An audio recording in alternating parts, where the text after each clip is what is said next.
तो हेलो दोस्तों, मेरा नाम है हिमांशु और ये खान सर की जो अर्थशास्त्र है मतलब अर्थव्यवस्था की जो बुक है उनसे मैं आज मैं खुद रिवीजन के तौर पे पढ़ाऊँगा, जिससे मेरी रिवीजन क्षमता थोड़ा बढ़ जाए पढ़ने की।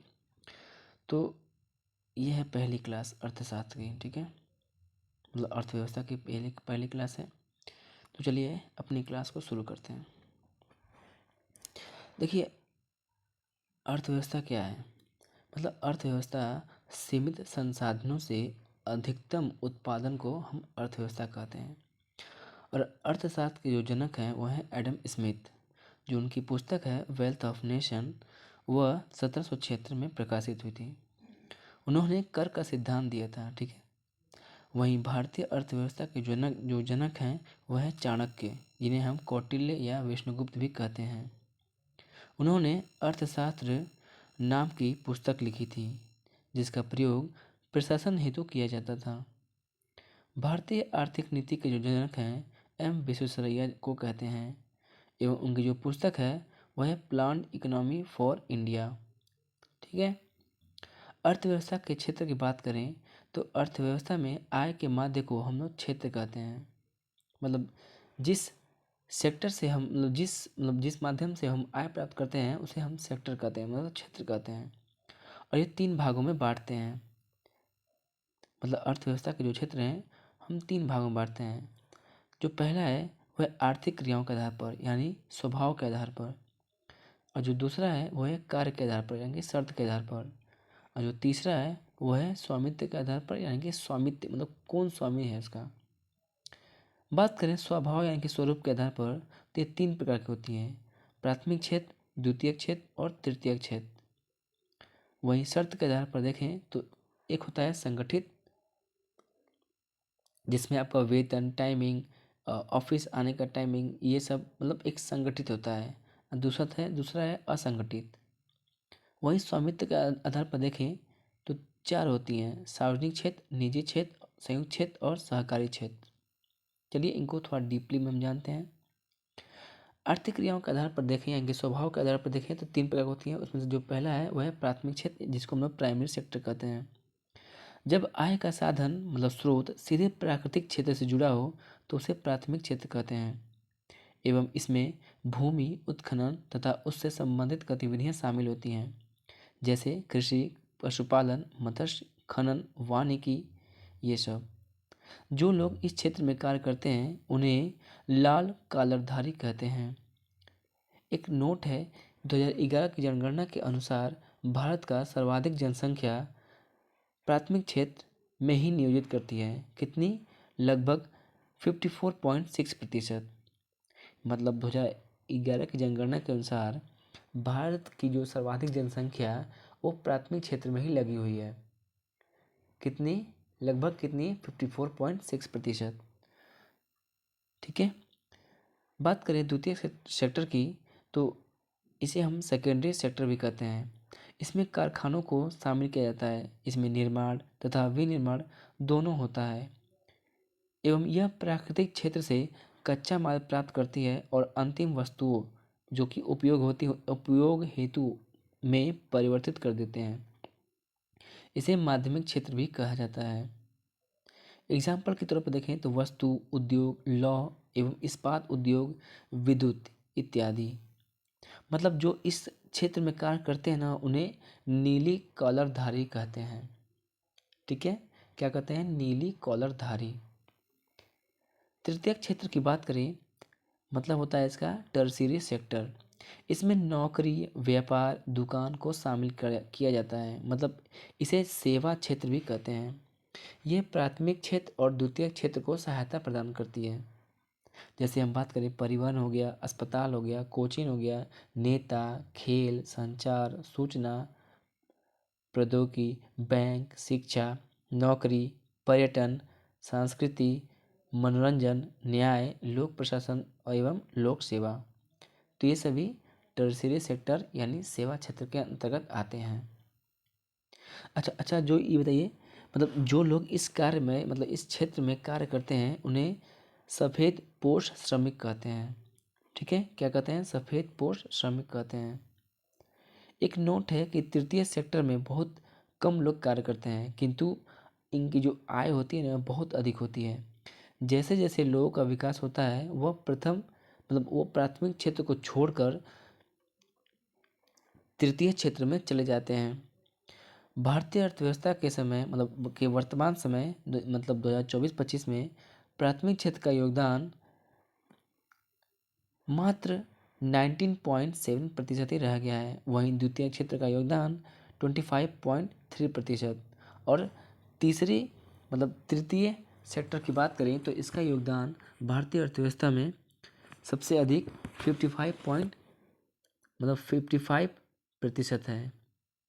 अगर भारतीय अर्थव्यवस्था की जाने तो वर्तमान समय में यानी कि 2024-25 में प्राथमिक क्षेत्र का योगदान 19.7%, द्वितीय क्षेत्र का योगदान 25.3% और तृतीय सेक्टर का जो योगदान है वो है 55%। ठीक है, तो ये समझ गए आप लोग। आगे बढ़ते हैं। बात करें कार्य के आधार पर यानी कि शर्त के आधार पर देखें तो एक होता है संगठित क्षेत्र और दूसरा होता है असंगठित क्षेत्र। तो संगठित क्षेत्र यानी ऑर्गेनाइज सेक्टर, इसमें नौकरी की शर्त, समय और वेतन तीनों ही निश्चित होती हैं, उसे संगठित क्षेत्र कहते हैं। जैसे बात करें बड़ी कंपनी की नौकरी और सरकारी नौकरी। संगठित क्षेत्र में सर्वाधिक रोजगार रेलवे और सेना में दिया जाता है। ठीक है।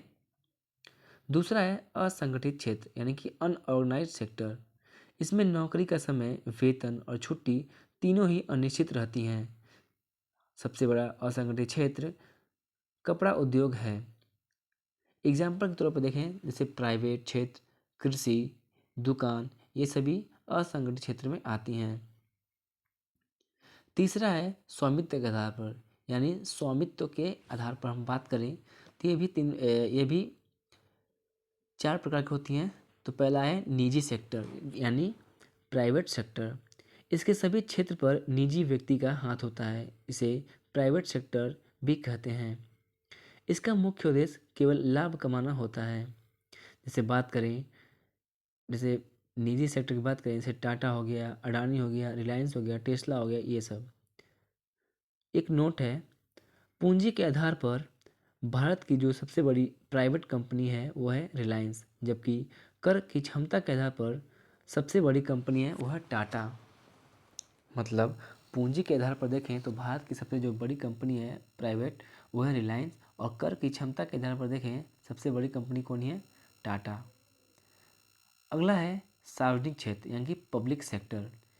इस पर पूरी तरह सरकार का अधिकार होता है, इसे पब्लिक सेक्टर भी कहते हैं। यह विकास तथा समाज कल्याण के लिए होता है। एग्जाम्पल के तौर पर देखें रेलवे हो गया, महारत्न और नवरत्न कंपनियां हो गई, ये सभी पब्लिक सेक्टर में आती हैं।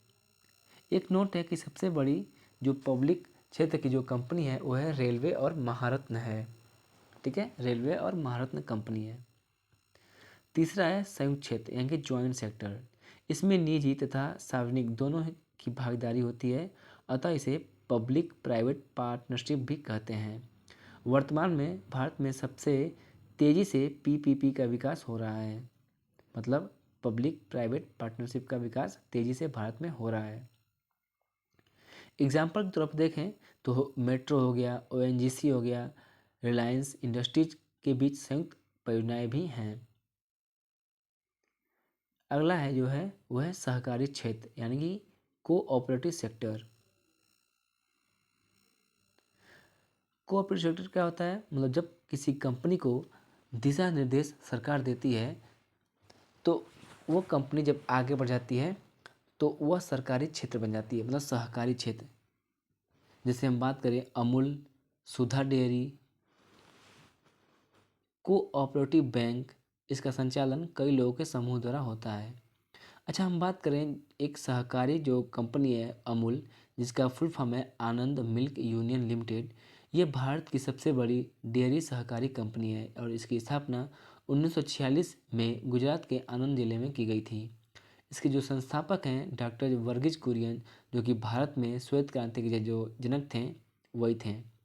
और इसका जो प्रबंधन Gujarat cooperative milk marketing federation यानी GCMMF के द्वारा किया जाता है। दूसरा जो है सहकारी कंपनी वो है सुधा। ये बिहार और झारखंड में दुग्ध उत्पादन और वितरण का सबसे बड़ा ब्रांड है और इसकी स्थापना 1983 में पटना में की गई थी और इसे बिहार राज्य दुग्ध सहकारी संघ लिमिटेड यानी कि COMF ED के द्वारा संचालित किया जाता है। एक नोट है कि भारत सरकार द्वारा 2021 में सहकारिता मंत्रालय बनाया गया था जिसका नेतृत्व गृह मंत्री अमित शाह के द्वारा किया जा रहा है। ठीक है। नेक्स्ट है कि उत्पादन के चार कारक। उत्पादन के चार कारक क्या क्या होते हैं? पूंजी होता है, भूमि होता है, श्रमिक होता है और उद्यमी होता है। तो चलिए इसके थोड़ा बारे में जानते हैं। पहला है पूंजी मतलब कैपिटल। उत्पादन में लगाया गया जो धन होता है वो पूंजी होता है और यह ऋण के रूप में भी हो सकता है। दूसरा है भूमि यानी लैंड। जिस स्थान पर उत्पादन किया जाता है उसे भूमि कहते हैं और यह किराए के स्थान पर भी हो सकते हैं। तीसरा है श्रमिक यानी कि लेबरर। वस्तु के उत्पादन के लिए काम कर रहे मजदूरों को श्रमिक कहते हैं और उन्हें वेतन दिया जाता है। उद्यमी क्या होता है? कंपनी जिस व्यक्ति की होती है उसे उद्यमी कहते हैं और उद्यमी हमेशा अपने रिस्क पर लाभ कमाता है। ठीक है। अच्छा, यहाँ पे हम देखें कि संसाधनों के स्वामित्व या उत्पादन के साधन या सरकार की भूमिका के आधार पर तो ये तीन प्रकार की होती हैं। पहला है पूंजीवादी, दूसरा है समाजवादी और तीसरा है मिश्रितवादी। पूंजीवादी क्या होती है? मतलब इसमें हस्तक्षेप होता है सरकार का। ठीक है। इसमें ये होता है कि बाजार शक्तियाँ जो बाजार की शक्तियाँ हैं वो मांग और आपूर्ति पर निर्भर करती हैं और इसमें जो स्वामित्व होता है वो निजी होता है, जैसे कनाडा हो गया, अमेरिका हो गया। समाजवादी की बात करें तो इसमें सरकारी हस्तक्षेप और स्वामित्व भी होता है, जैसे उत्तरी कोरिया और क्यूबा। इसे राज्य आधारित अर्थव्यवस्था भी कहा जाता है। मिश्रित की बात करें तो इसमें सरकार और निजी क्षेत्र की सहभागिता होती है, जैसे भारत हो गया, स्वीडन हो गया और फ्रांस हो गया। इसे थोड़ा सा हम डिटेल में। पूंजीवादी अर्थव्यवस्था यानी कि कैपिटलिस्ट इकोनॉमी, जिसके प्रस्तुतकर्ता हैं स्कॉटलैंड के अर्थशास्त्री एडम स्मिथ। एडम स्मिथ की जो पुस्तक है वो है द वेल्थ ऑफ नेशन, जो कि 1776 में प्रकाशित हुई थी। इन्हें हम अर्थव्यवस्था के जनक भी जानते हैं। इन्होंने हस्तक्षेप का सिद्धांत दिया था। ठीक है। इनकी जो इन्होंने अपनी पुस्तक में अर्थशास्त्र को धन का विज्ञान कहा है। ठीक है। अच्छा, पूंजीवादी अर्थव्यवस्था क्या होती है? मतलब जब उत्पादन के सभी चार कारकों पर निजी व्यक्ति का अधिकार होता है तो उसे पूंजीवादी अर्थव्यवस्था कहते हैं। अच्छा, इस पूंजीवादी अर्थव्यवस्था में क्या होती है, विशेषता क्या है? इसमें प्रतिस्पर्धा होती है और इसका जो उद्देश्य होता है अधिकतम लाभ कमाना और इसमें क्या होती है, आर्थिक स्वतंत्रता होती है और उपभोक्ता के पास जो कस्टमर है या कंज्यूमर है उसके पास विकल्प होता है। ठीक है। जिससे आर्थिक समानता आती है। पूंजीवादी अर्थव्यवस्था के जो देश की बात करें तो वह जापान हो गया, USA हो गया और सिंगापुर और चीन। पूंजीवादी अर्थव्यवस्था में विकास तेजी से होता है। इसमें गरीबी को या गरीब को ध्यान में न रखकर बाजार को ध्यान में रखा जाता है। ठीक है। दूसरा है समाजवादी अर्थव्यवस्था यानी कि सोशलिस्ट इकोनॉमी। इसके जो प्रस्तुतकर्ता हैं वो है जर्मन दार्शनिक कार्ल मार्क्स, जो कि 1818 से लेकर 1883 तक थे। इनकी जो पुस्तक है दास कैपिटल, जिसे हम समाजवाद का बाइबिल भी कहते हैं, ये कब प्रकाशित हुई थी? 1867 में। और इसका प्रयोग कहाँ कहाँ पे हुआ था? तो सोवियत संघ में 1917 के दशक में और चीन में 1949 में। समाजवादी अर्थव्यवस्था में इसकी विशेषता ये है कि इसमें जन कल्याण होता है। ठीक है। और बाजार प्रतिस्पर्धा का अभाव होता है। केंद्रीय आर्थिक नियोजन होता है और बाजार कीमत के स्थान पर प्रशासकीय कीमत होती है। ठीक। समाजवादी अर्थव्यवस्था में देखो क्या होता है। जब उत्पादन के चारों कारकों पर सरकार का अधिकार हो तो उसे समाजवादी अर्थव्यवस्था कहते हैं। और इस अर्थव्यवस्था में उत्पादन के साधनों पर सरकार का स्वामित्व होता है। सरकार अर्थव्यवस्था या आर्थिक क्रियाएं यानी कि उत्पाद आर्थिक क्रियाएं क्या क्या होती हैं? उत्पादन, उपभोग, वितरण और विनियमन को संचालित करती हैं। इसके जो देश होंगे वो है सोवियत संघ, वियतनाम, क्यूबा, उत्तरी कोरिया, ये सब। एक नोट है कि भारत के जो पूर्व प्रधानमंत्री थे अटल बिहारी वाजपेयी, उन्होंने गांधीवादी समाजवाद के सिद्धांत को अपनाया था, जिसमें उन्होंने पूंजीवादी और साम्यवाद दोनों को जोड़ा भाई माना था। गांधीवादी समाजवाद का तात्पर्य भारतीय जीवन दर्शन और मूल्यों से है। ठीक है। मिश्रित अर्थव्यवस्था की बात करें तो इसे हम लोग मिक्स्ड इकोनॉमी भी कहते हैं। और इसके जो प्रस्तुतकर्ता है ब्रिटिश अर्थशास्त्री जॉन मिनार्ड केन्स। जो इसके प्रस्तुतकर्ता हैं कौन है? ब्रिटिश अर्थशास्त्री जॉन मिनार्ड केन्स। जो इनकी पुस्तक है the general theory of employment, interest and money. ठीक है।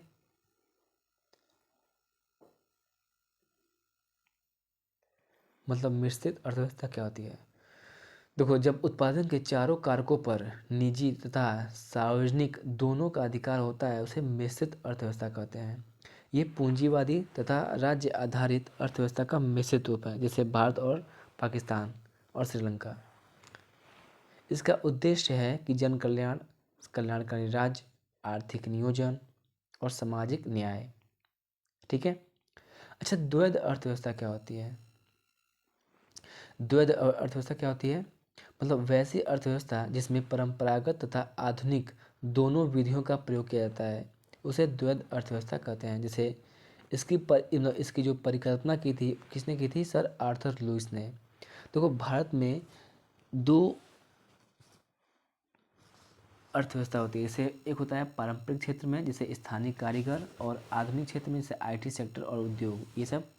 तो इसीलिए भारत की जो अर्थव्यवस्था है वो भी द्वैध अर्थव्यवस्था है। ठीक है। समानांतर अर्थव्यवस्था कहती है इनकी पैरेलल इकोनॉमी।